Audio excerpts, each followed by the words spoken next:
আমার আজকে মনটা খুব খারাপ।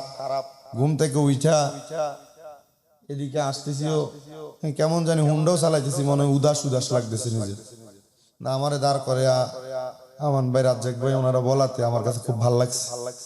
উনি ইসলাম কবুল করবেন, তো আশা করি যে আপনাকে কেউ চাপ দেয় না যে ইসলাম কবুল করার জন্য, কেউ জোরও করে না ইসলাম কবুল করার জন্য। উনি নিজেই কবুল করার জন্য ইসলাম, নিজ ইচ্ছায় উনি ইসলাম কবুল করার জন্য আসছেন। সবাই পড়ি আলহামদুলিল্লাহ। উনি এখন যে কালেমা পড়বে, কোন দোয়া করলে দোয়া তো আল্লাহ কবুল করবে, করবে না? তো উনি তো ইসলাম কবুল করার পর বাংলাদেশে এমন অনেক নজির আছে, যার যার ধর্ম ত্যাগ করে ইসলাম কবুল করছে, তার পরিবার তারে ত্যাগ করছে, জায়গা জমি থেকে দূরে রাখছে, খাওয়ায় নাই, পড়ায় নাই, এমন হয়েছে না? তো উনি যদি ইসলাম কবুল করে আমাদের কাছে চলে আসে, ইসলামের ছায়া তলে আসে, আমরা কি কষ্ট করে ওনাকে আমরা সহযোগিতা কইরা আমাদের ভাই হিসাবে আমাদের সাথে একসাথে চলাফেরা করাইতে পারবো না? আমরা এক বেলা খাইলে ওনার এক বেলা খাওয়াইতে পারবো না? আমরা একটা জামা পরলে ওনার একটা পরাইতে পারবো না? তাহলে যদি আমরা এটা পারি, তাহলে ওনার ইসলামের ছায়াতলে আসাটা সার্থক হবে, ঠিক কিনা? তো আমি বলে দিচ্ছি যে বাংলাদেশের আইন অনুযায়ী ওনাকে কোর্টের মাধ্যমে, যেহেতু আমাদের উকিল সাহেব আছেন, এফিডেভিট কথা হয়েছে, হ্যাঁ আজকে হবে, উনি এফিডেভিটটা করায় নিবে। তা আমরা ওনাকে ইসলাম কবুল করানোর জন্য কালেমা পড়ায় দিব। সবাই পড়েন আলহামদুলিল্লাহ। যেহেতু সুভাষ চন্দ্র দাস পূর্বে নাম ছিল, ওনাকে আগে কালেমা পড়াবো। আপনি পড়েন লা ইলাহা ইল্লাল্লাহু মুহাম্মাদুর রাসূলুল্লাহ সাল্লাল্লাহু আলাইহি ওয়াসাল্লাম। আপনি পড়েন আল্লাহ ছাড়া কোনো ইলাহ নেই, মাবুদ নেই, হযরত মুহাম্মদ সাল্লাল্লাহু আলাইহি ওয়াসাল্লাম আল্লাহর প্রেরিত রাসূল। পড়েন আলহামদুলিল্লাহ। আপনি পড়েন আশহাদু আল্লা ইলাহা ইল্লাল্লাহু ওয়াহদাহু লা শারীকা লাহু ওয়া আশহাদু আন্না মুহাম্মাদান আবদুহু ওয়া রাসূলুহু। আপনি আবার পড়েন আমি সাক্ষ্য দিচ্ছি আল্লাহ ছাড়া কোন উপাস্য ইলাহ, মাবুদ, খোদা নেই, তার কোন অংশীদার নেই। আমি আরো সাক্ষ্য দিচ্ছি যে মুহাম্মদ সাল্লাল্লাহু আলাইহি ওয়াসাল্লাম আল্লাহর বান্দা ও রাসূল। সবাই পড়ি আলহামদুলিল্লাহ। ওনার পূর্বের নাম ছিল সুভাষ চন্দ্র দাস, আর আল্লাহর নবীর দুইটা পছন্দের নাম আব্দুল্লাহ এবং আব্দুর রহমান। আমরা আজকে থেকে ওনার একটা নাম নির্ধারণ করে দিলাম, আব্দুর রহমান। সবাই পড়েন আলহামদুলিল্লাহ। ওনার নাম কি? আগের নাম আর নাই, ওনার নাম আব্দুর রহমান। আল্লাহ যেন এই আব্দুর রহমান ভাই সুভাষ চন্দ্র দাস থেকে ইসলাম ধর্ম গ্রহণ করে আব্দুর রহমান হওয়ার কারণে এই দৌলতপুর মসজিদ সহ সমস্ত বিশ্বে যত মানুষ দেখতেছে, দেখবে, আল্লাহ যেন ওনার উসিলায় সবাইকে মাফ করে দেয়। তাহলে এখন থেকে উনি আমাদের ভাই, এখন থেকে উনি আমাদের দিনী ভাই, ইসলামী ভাই, মুসলমান ভাই। আমরা ইনশাল্লাহ ওনার দিকে একটা মায়ার নজর দিব, ইনশা। সবাই বলেন ইনশা। নিজে যখন খাবো ওনার খাওয়ার কথা চিন্তা করব, নিজে যখন পড়বো ওনার পড়ার কথা চিন্তা করব। আল্লাহ কবুল করেন। তাহলে উনি মুসলমান হয়েছেন, আপনারা খুশি হয়েছেন না? আমরা আমাদের আমান চৌধুরী সাহেবের নেতৃত্বে, আমাদের রাজ্জাক ভাই সহ আমাদের যিনি অ্যাডভোকেট জনাব মোহাম্মদ নেয়ামতুল্লাহ সাহেব, ওনার মাধ্যমে ওনার এফিডেভিটটা করায়া ইনশাআল্লাহ ওনার দেশের আইন অনুযায়ী যেভাবে ধর্ম পরিবর্তন করা হয় ওইভাবে করায় দিবেন। আমরা মৌখিকভাবে যেই মূল ধারায় ইসলাম গ্রহণ করা লাগে আমরা ওনাকে ইসলাম ধর্ম গ্রহণ করাই দিচ্ছি। এবং আপনি যে কোনো সময় আমাদের মুয়াজ্জিন সাহেব আছে মসজিদে, ইসলামের যে কোনো বিষয় জানার জন্য, কোরআন শিখার জন্য, বোঝার জন্য আপনি ওনার কাছে আসবেন, উনি আপনাকে সব শিক্ষা দিবে, সব বুঝিয়ে দিবে। আমরা ইনশাল্লাহ ওনাকে সহযোগিতা করব, ওয়াদা করি আমরা ওনাকে সহযোগিতা করব কম বেশ যতটুকু পারি আমরা সহযোগিতা করব না? আল্লাহ কবুল করেন। ঠিক আছে, আপনি যান। ইতিকাফ করার ফজিলত সম্পর্কে জানতো তাহলে এদেরকে ধৈর্য আনা লাগতো না, এরা ইতিকাফ করার জন্য প্রতিযোগিতা করত। এখন পুরুষ মানুষেরা মসজিদে ইতিকাফ করবে, বাড়ি ঘরে আমার মারা আছে না, আমার মাদের উপরে ইতিকাফ করার দরকার। পুরুষরা আল্লাহ পাইলে মহিলারাও তো আল্লাহ পাওয়া দরকার।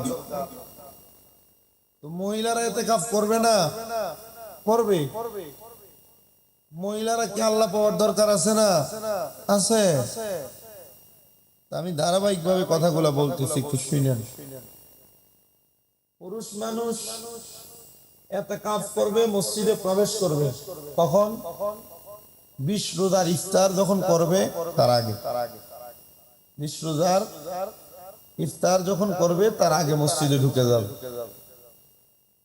দ্বিতীয়ত, মসজিদে প্রবেশ করার পর তার নিজস্ব প্রয়োজনীয় হাজত, যেমন বাথরুম করা ছাড়া অন্য কোনো কাজে সে বের হবে না।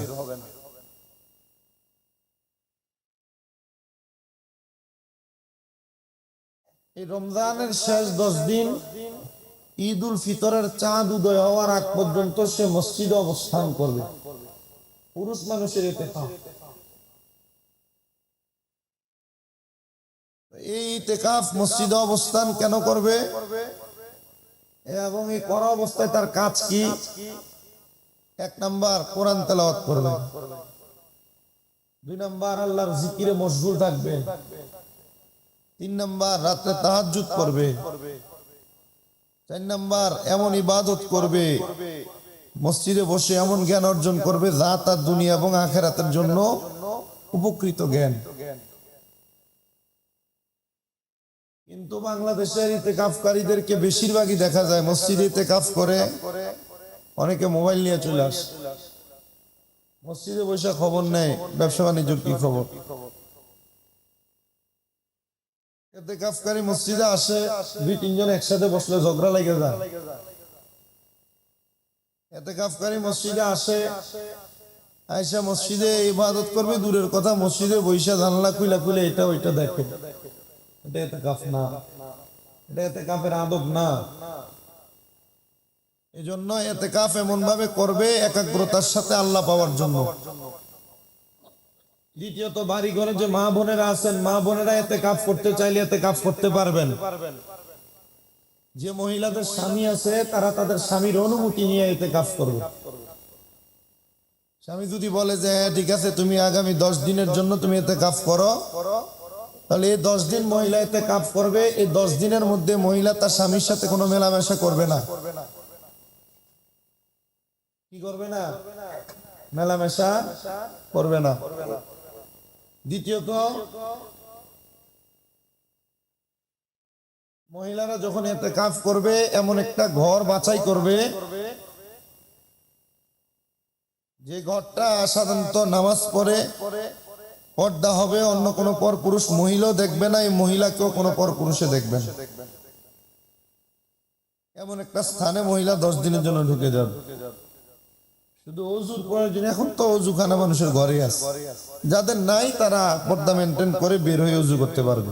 এছাড়া আর অন্য কোনো কাজে বের হবে, রান্না বান্না নিজে করবে না, কাজকর্ম নিজে করবে না, অন্য একজন করবে।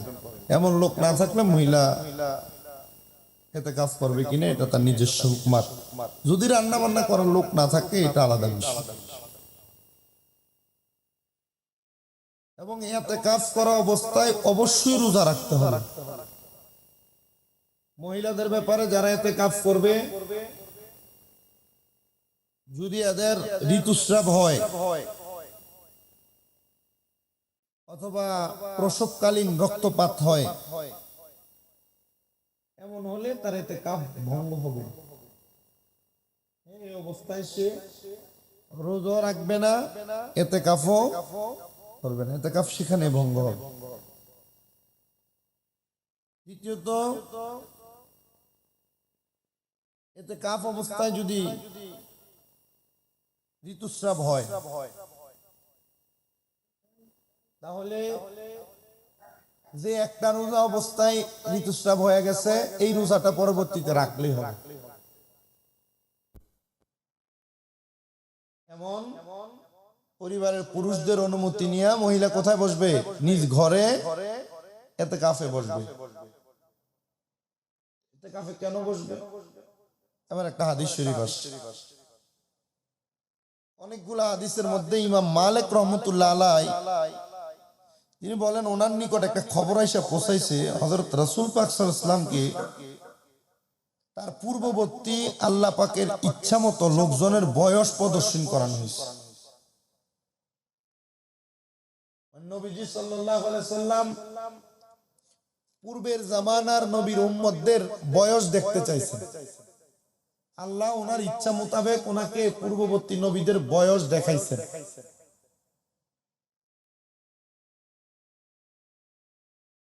তখন তিনি অন্যান্য নবীদের উম্মতদের আয়ু, হায়াত, বয়স দেখা আর আমরা যে ওই নবীরই উম্মত আমাদের বয়স দেখা তিনি একটু ভাবতে লাগলেন।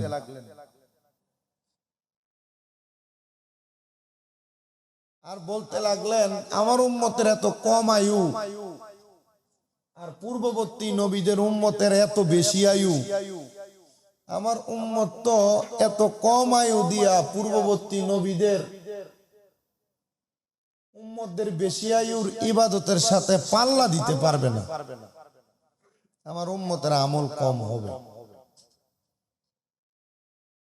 নবীজি সাল্লাল্লাহু আলাইহি সাল্লাম এই কথা মনে মনে চিন্তা করেছেন। আল্লাহ তাআলা নবীজিকে সন্তুষ্ট করার জন্য আয়াত নাযিল করে দিয়েছে। নবীজি কোনো কিছু মনে ইচ্ছা করলে আল্লাহ কোরআন আয়াত নাযিল করে দিতেন। কোরআন আয়াত নাযিল না করলে জিবরাইলের মাধ্যমে খবর পাঠায় হাদিসে কুদসি বানায় দিতেন। আল্লাহ কি নাযিল করলেন? আল্লাহ তাআলা কোরআনুল কারীমে আয়াত নাযিল করে দিলেন এবং আল্লাহর নবীর উম্মতদের জন্য লাইলাতুল কদরকে পাঠিয়ে দিলেন। ইন্না আনজালনাহু ফি, যখন পাঠিয়ে দিলেন এখন নবীর উম্মতদের একটা ফয়সালা হইছে না? তো লাইলাতুল কদর দিল, ফয়সালা হইল কেমনে?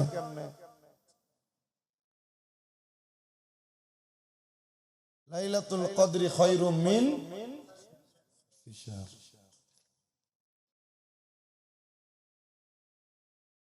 যে লাইলাতুল কদর একটা রাত্র 1000 মাসের চাইতে উত্তম। সুবহানাল্লাহ কোন 1000 মাসের চাইতে কোন সময়? লাইলাতুল কদরের সময়। এই লাইলাতুল কদর যে রমজানের শেষ 10 দিন, ইতিকাফকারীরা এই শেষ 10 দিন কোথায়? মসজিদে। এরা এক লাইলাতুল কদর ইবাদত করেন মানে 1000 বছর ইবাদত করেন। এরা মানে যে বইব হ্যাঁ না আমরা সবাই বসার দরকার। 1000 মাসের ইবাদতের সওয়াব আমরা দরকার নাই, আমাদের দরকার।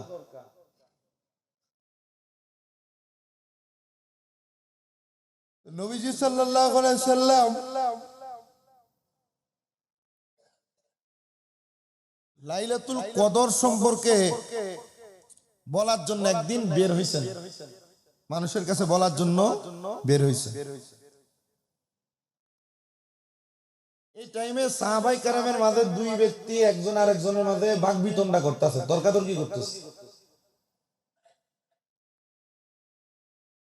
তখন নবীজি বললেন আমি বের হয়েছিলাম তোমাদেরকে লাইলাতুল কদর সম্পর্কে বলার জন্য,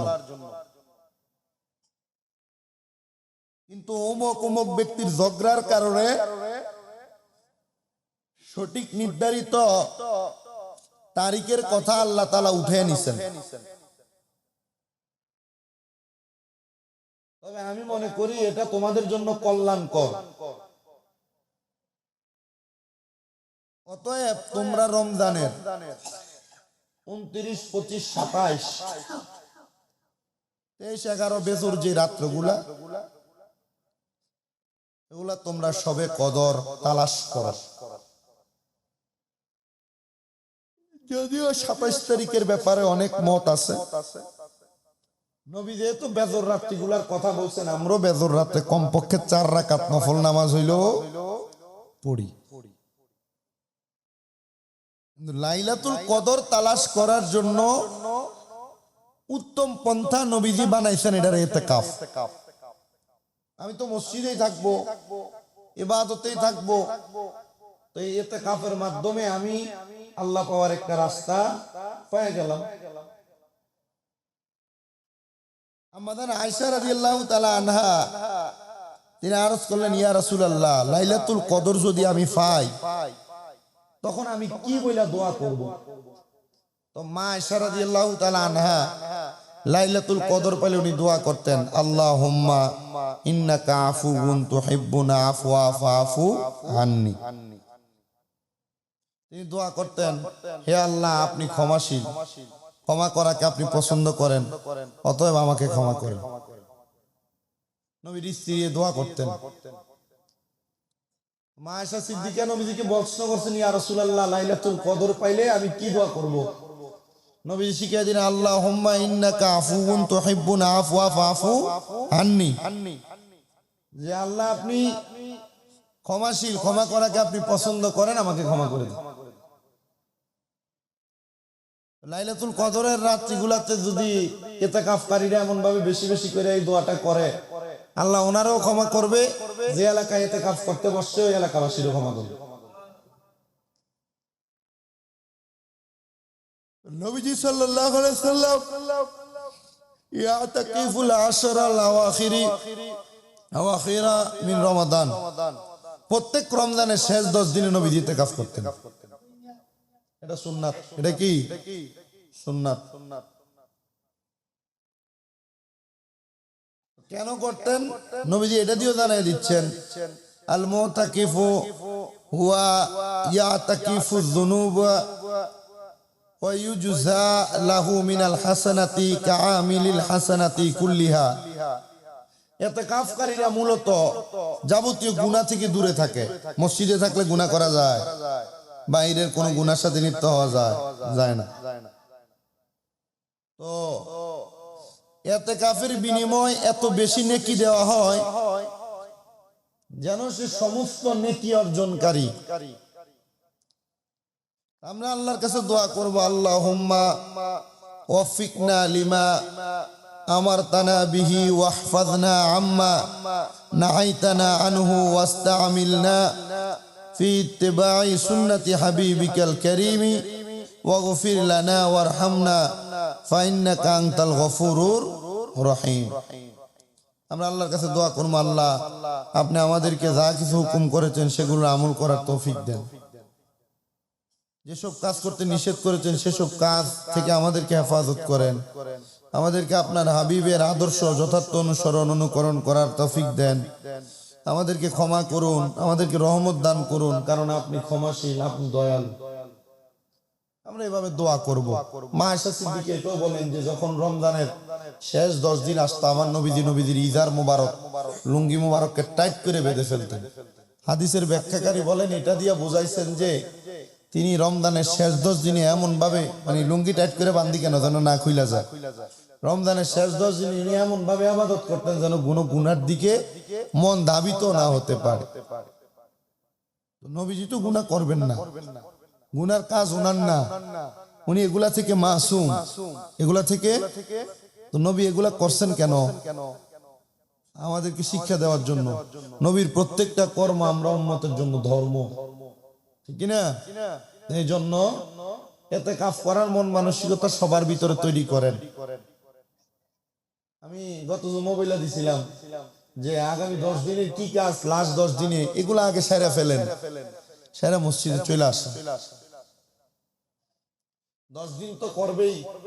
হলো যে আমি 10 দিন পারতাম না, আমি শেষ 3টা দিন হলো করবো, 5টা দিন হলো করবো, 4টা দিন হলো করবো, মসজিদে ঢুকে দেন কষ্ট এতে কাফ করেন। আল্লাহ আমাদেরকে এতে কাফ করার তৌফিক দান করে। কারণ এতে কাফকারীদেরকে আল্লাহ এমন ভাবে মাফ করেন যেন তার কোনো গুনাই ছিল না। আল্লাহ তাআলা আমাদেরকে এই রমজান মাসে আল্লাহকে পাওয়ার জন্য ইবাদতে থাকার তৌফিক দান করে। আমি তো প্রতি বছরে বলি, যারা এতে কাজ করে আপনারা কষ্ট করে এদের প্রতি একটা মায়ার নজর দিবেন। সবাই তো রমজান মাসে কম বেশ শেষ 10 দিনে দান সৎকার করে, যারা এতে কাজ করবে এদেরকে একটা হাদিয়া দিয়েন। যারা আপনারা এলাকাবাসী আছেন আপনারা নিজেরা পার্সোনাল দিয়ে, এতে কাফকারী পয়সাওয়ালা হইলে এটা আলাদা বিষয়, কিন্তু আপনারা যিনি এতে কাফে বসবেন তার প্রতি একটা রহমতের নজর দিবেন। দ্বিতীয়ত আরেকটা কথা, এই যে এটা একটা খুশির খবর, আসিলেন ধরাই, আসুন সবাই দাঁড়াইয়া সালাম জানাই, আল্লাহ আল্লাহ ইয়া নবী সালাম ইয়া রাসূল মুআলাইকা ইয়া হাবিব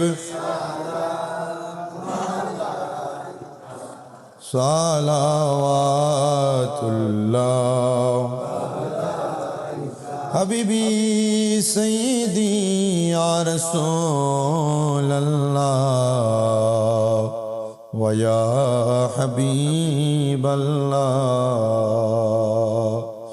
আমরার সাধ্য নাই যেতে মদিনায়, দিন ও রাত এহি ভাবনা, দেখা দেন নবী গো স্বপনে, এই আরজ আপনার চরণে, ইয়া নবী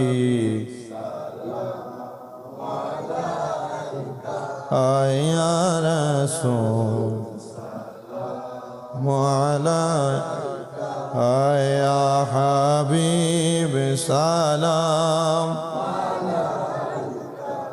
সালাওয়াতুল্লাহ। हमारे माँ बाप उस्तादर भाइयों बहिन अहले औलाद आशीरत पे लाखों सा मुस्तफा रहमत पे लाखों सलाम शम्अ वज में हिदायत पे लाख या पाक पंजतन लाख सलाम या पाक पंजतन या हसन शाह हुसैन लाख सलाम या हसन शाह हुसैन बलगल उला बिकमालिही फशगत या बिजमालिही जमिया खिसालिही सल्लु अलैहि व आलिहि सल्लु या कामुबा सल्लु अला सदरुल आमीन मुस्तफा मा जाइला रहमतुल लिल आलमीन ला इलाहा इल्ला अंता सुब्हानका इन्नी कुन्तु मिनज़ ज़ालिमीन।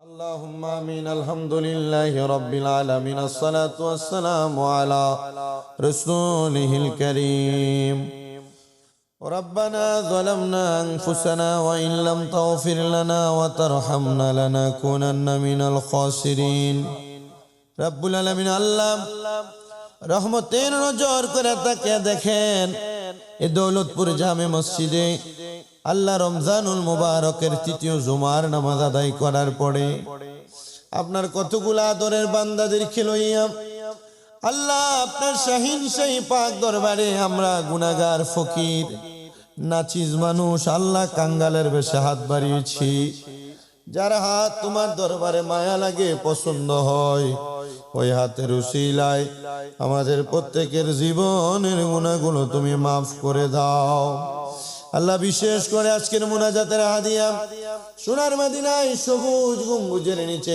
সোনালী রওজা পাকে নূর নবী মুহাম্মদ মুস্তাফা সাল্লাল্লাহু আলাইহি ওয়াসাল্লামের রওজা ধারে তুমি কবুল আর মঞ্জুর করে নাও।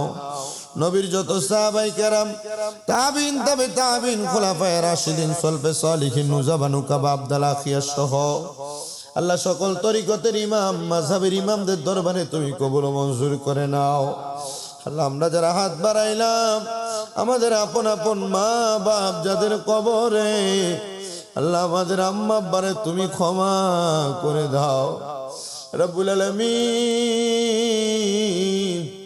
আল্লাহ ফরিয়াদ তোমার দরবারে, জানি না কোন এতিম জানি রমজান মাসে মা হারায়া বাবা হারায়া কান্দে, আল্লাহ যাদের মা বাবা কবরে মাফ চাই, তুমি তাদের মা বাপরে মাফ করে দাও মাবুদ গো।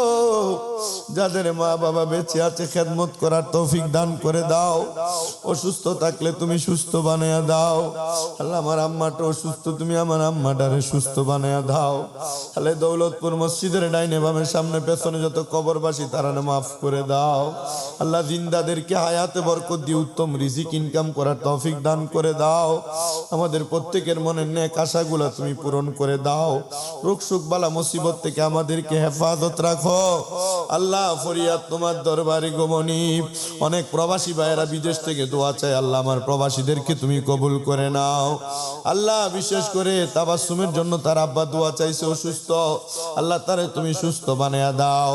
বিশেষ করে আল্লাহ তোমার বান্দা জনাব শাহ আলম ভাই, উনি স্ট্রোক করেছে, দোয়া চাইছে আল্লাহ, ওনাকে তুমি সুস্থ বানায়া দাও।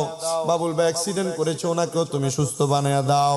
বিশেষ করে আমাদের একজন ভাই নতুন ইসলাম ধর্ম গ্রহণ করেছে, নাম হয়েছে আব্দুর রহমান, আল্লাহ ওনার নতুন ইসলাম ধর্ম গ্রহণ করার উসিলায় তুমি আমাদের সবাইকে তুমি মাফ করে দাও আল্লাহ। উনি নতুন ইসলাম ধর্ম যেহেতু গ্রহণ করেছে, আব্দুর রহমান ভাইয়ের উসিলায় এই দৌলতপুর এলাকার মধ্যে তোমার খাস রহমত বরকত দান করে দাও আল্লাহ। ইসলামের হুকুম আহকাম নামাজ রোজা যেন ঠিকভাবে করতে পারে, নবীর সুন্নত দাড়িগুলো রেখে যেন ইসলামের নিদর্শন প্রকাশ করতে পারে, সে তৌফিক দান করে দাও আল্লাহ। আমাদের সাথে মিলেমিশে ইসলাম ধর্মের কাজগুলো করার তৌফিক দান করে দাও আল্লাহ। মসজিদের ডাইনে বামে যারা আছে প্রত্যেককে তুমি মাফ করে দাও আল্লাহ। বিশেষ করে মসজিদ প্রতিষ্ঠা লগ্ন থেকে এখন পর্যন্ত যারা জায়গা দিয়া টাকা পয়সা দিয়া সহযোগিতা করেছে, করতেছে, করবে আল্লাহ, তাদের প্রত্যেকের দান তুমি কবুল মঞ্জুর করে নাও আল্লাহ। বিশেষ করে মসজিদের সাবেক খতিবে মুকাররম মাওলানা খুরশেদ আকবরীর কবরটারে তুমি জান্নাত বানায়া দাও, তার ছোট বাচ্চাটারে তুমি কবুল করে নাও।